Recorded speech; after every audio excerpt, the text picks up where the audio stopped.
Hello guys, అందరికీ నమస్తే. Today special carrot fry అండి. ఈ క్యారెట్ ఫ్రైని 10 నిమిషాల్లో పర్ఫెక్ట్గా ప్రిపేర్ చేసుకుందామండి.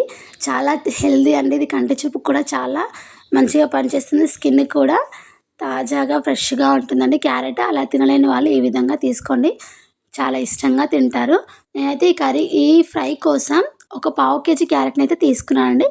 మీకు ఎక్కువ క్వాంటిటీలో కావాలంటే ఎక్కువగా తీసుకోండి. వీటిని మొత్తం చెక్క తీసేసి చిన్నగా కట్ చేసి పక్కకైతే పెట్టేసుకున్నాను. ఇప్పుడు ఒక గిన్నె పెట్టేసుకొని అందులో కర్రీకి సరిపడా ఆయిల్ యాడ్ చేసుకొని పోపు దినుసులు అన్నీ వేసుకొని కొద్దిగా కరివేపాకు కూడా యాడ్ చేసుకున్నానండి.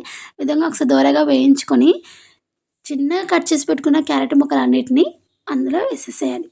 ఈ విధంగా వేసేసి మొత్తం అయితే కలిపేసుకుందామండి. ఈ విధంగా కలిపేసుకొని 2 నిమిషాలు కుక్ చేసుకుందాం.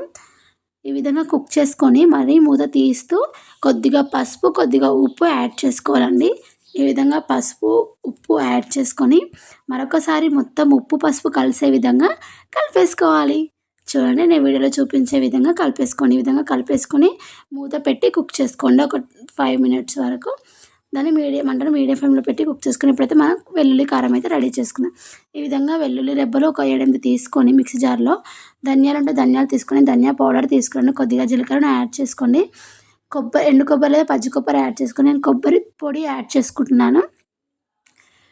ఇందులో కొద్దిగా కారం కూడా యాడ్ చేసుకోవాలండి. రుచికి సరిపడా కారాన్ని యాడ్ చేసుకొని మనమైతే మిక్సీ చేసుకుందాం. మీకు కావాలంటే వాటర్ పోసైనా మిక్సీ చేసుకోవచ్చు. లూజ్గా కావాలనుకుంటే, పొడి పొడిగా కావాలనుకుంటే వాటర్ అనేది అసలు యాడ్ చేయొద్దు. నేను వాటర్ యాడ్ చేయకుండా పొడి పొడిగా కావాలనేసి నేను అదే విధంగా తీసుకుంటున్నాను. చూడండి, క్యారెట్ ఫ్రై అయిందో లేదో మనం గంటతోనే ప్రెస్ చేస్తే తెలుస్తుంది. మెత్తగా అయిందనుకోండి క్యారెట్ అనేది ఉడికినట్టే. ఇప్పుడైతే మనం ముందుగా మిక్సీ చేసి పెట్టుకున్న మిశ్రమాన్ని మొత్తం ఇందులోకి యాడ్ చేసుకోవాలి.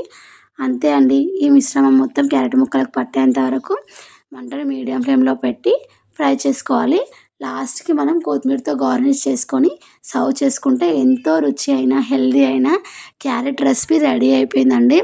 ఇదైతే చాలా అద్భుతంగా ఉంటుంది. వేడివేడి అన్నంలోకైనా చపాతీలోకైనా పిల్లలు కూడా చాలా ఇష్టంగా తింటారు. ఒకసారి అయితే ట్రై చేయండి. Thank you for watching.